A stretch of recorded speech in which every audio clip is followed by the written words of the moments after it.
ओम नमो भगवते वासुदेवाय। अरुंधति माइथोस्फीयर में आप सभी का फिर से स्वागत करते हुए शुरू करते हैं आज की कथा। भगवान विष्णु के अद्भुत रूप, कच्छप और मोहिनी अवतार और समुद्र मंथन की दिव्य कथा। हिंदू धर्म में भगवान विष्णु को सृष्टि के पालनकर्ता और संकट मोचक के रूप में जाना जाता है। जब भी संसार में असंतुलन उत्पन्न होता है, भगवान विष्णु ने अवतार लेकर उसे दूर करते हैं। आज हम जानेंगे उनके दो अद्भुत अवतारों, कच्छप अवतार और मोहिनी अवतार की कथा। हिंदू पौराणिक कथाओं में समुद्र मंथन की कथा संघर्ष और सहयोग का प्रतीक है। ये कथा केवल असुरों और देवताओं के बीच की लड़ाई नहीं है, बल्कि मानव जीवन में संतुलन, धैर्य और समझौते का भी संदेश देती है। इस कथा की शुरुआत होती है त्रिलोक पर असुर राज बलि के शासन के समय से। उस समय दैत्य, राक्षस और दानव शुक्राचार्य की शक्ति से अजय हो गए थे और दूसरी तरफ देवता दुर्वासा ऋषि के शाप के कारण कमजोर पड़ गए थे। भयभीत देवता ब्रह्मा जी के नेतृत्व में भगवान विष्णु की शरण में गए।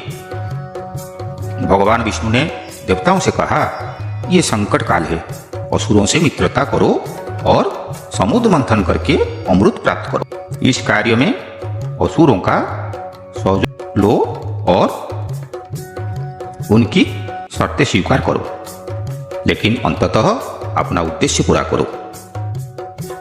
समुद्र मंथन के लिए मंदराचल पर्वत को मथानी और वासुकी नाग को रस्सी बनाया गया। स्वयं भगवान विष्णु ने कच्छप व कूर्म अवतार लिया और पर्वत को अपने पीठ पर स्थिर कर दिया। कच्छप रूप में भगवान के 1,00,000 योजन चौड़ी विशाल पीठ पर मंदराचल पर्वत घूमने लगा। इस अवतार के माध्यम से उन्होंने न केवल समुद्र मंथन को संभव बनाया, बल्कि ये दिखाया कि सभी प्राणियों के प्रति करुणा और सहायक भाव भी जरूरी होता है। क्षितिरति विपुलतरे तब तिष्ठति पुष्टे धरणी धारण किण चक्र गरिष्ठे केशवधूत कच्छप रूप जय जगदीश हरे। मंथन शुरू हुआ। वासुकी की मुख और पूंछ को लेकर असुरों और देवताओं के बीच असहमति हुई। असुरों ने मुख का स्थान चुना ये सोचकर कि ये शुभ होगा, लेकिन विषैले धुएं से वो कष्ट में पड़ गए। मंथन से पहला पदार्थ जो निकला वो हलाहल विष था। विष की ज्वालाओं से त्रस्त देवताओं और असुरों ने भगवान शिव से प्रार्थना की। महादेव ने विष को ग्रहण किया और उसे अपने कंठ में रोक लिया। तभी से उन्हें नीलकंठ कहा गया। मंथन के दौरान कई दिव्य रत्न प्रकट हुए। दूसरा रत्न कामधेनु गाय निकली, जिसे ऋषियों ने रख लिया। फिर ऊंचे श्रवा घोड़ा निकला, जिसे असुरराज बलि ने रख लिया। उसके बाद ऐरावत हाथी निकला, जिसे देवराज इंद्र ने अपने वाहन बना लिए। ऐरावत के पश्चात कौस्तुभ मणि समुद्र से निकली, उसे भगवान विष्णु ने धारण किया। फिर कल्प वृक्ष निकला और रंभा नामक अप्सरा निकली। इन दोनों को देवलोक में रख लिया गया। आगे फिर समुद्र मंथन से महालक्ष्मी प्रकट हुई, जिन्होंने भगवान विष्णु को वरमाला पहनाई। उसके बाद वारुणी मद प्रकट हुई, जिसे असुरों ने ग्रहण किया। फिर चंद्रमा, पारिजात वृक्ष तथा शंख निकले और अंत में धनंतरी वैद्य अमृत का घट लेकर प्रकट हुआ। अमृत का घट आते ही असुरों ने अमृत को छीन लिया और देवता इसे प्राप्त करने में असमर्थ थे। देवताओं के पास दुर्वासा के शाप के कारण इतनी शक्ति रही नहीं थी कि वे असुरों से लड़कर उस अमृत को छीन सके, इसीलिए वे निराश खड़े हुए। इस स्थिति में भगवान विष्णु ने मोहिनी अवतार धारण किया। मोहिनी एक दिव्य और मनमोहक स्त्री का रूप था, जिसकी सुंदरता से सभी असुर मंत्रमुग्ध हो गए।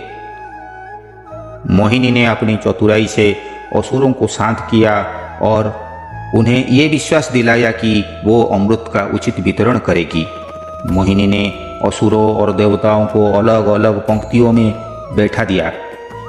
असुर मोहिनी के रूप और व्यवहार से इतने मोहित थे कि उन्होंने बिना कोई सवाल किए उन्हें अमृत सौंप दिया।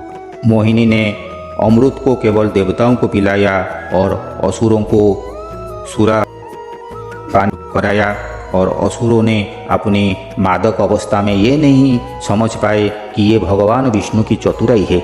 इस दौरान स्वरभानु नामक एक असुर ने देवता का रूप धारण करके अमृत पी लिया। सूर्य और चंद्रमा उसे पहचान लिए।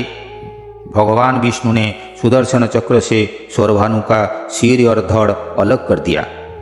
अमृत के प्रभाव से उसका सिर राहु और धड़ केतु बन गए, जो आज भी सूर्य और चंद्रमा को ग्रहण करते हैं। इस तरह देवताओं को अमृत पिलाकर भगवान विष्णु वहां से गायब हो गए। उनके गायब होते ही असुरों की मदहोशी समाप्त हो गई। वे अत्यंत क्रोधित होकर देवताओं पर प्रहार करने लगे। भयंकर देवासुर संग्राम आरंभ हो गया, जिसमें देवराज इंद्र ने असुर राज बलि को परास्त करके अपना इंद्रलोक वापस ले लिया। कच्छप अवतार हमें जिम्मेदारी और सहायक बनने का संदेश देता है, जबकि मोहिनी अवतार चतुराई और रणनीति का महत्व सिखाता है। ये कहानियाँ हमें याद दिलाती है कि हर चुनौती और समाधान भगवान विष्णु की तरह विवेक और धैर्य से संभव है। समुद्र मंथन केवल देवताओं और असुरों का संघर्ष नहीं है, यह हमारे जीवन में संघर्ष और सहयोग का प्रतीक है। विष का सामना करने के लिए हमें शिव जैसा धैर्य चाहिए और विजय पाने के लिए भगवान विष्णु की चतुराई चाहिए। ये कथा हमें सिखाती है कि धैर्य, एकता और सही रणनीति से हर संकट का समाधान संभव है। तो कैसा लगा आपको आज का हमारा ये कथा, कमेंट में ज़रूर बताइए। और ऐसे ही अनकही कथा सुनने के लिए अरुंधति माइथोस्फीयर को लाइक, शेयर और सब्सक्राइब करना ना भूलें। नमस्कार।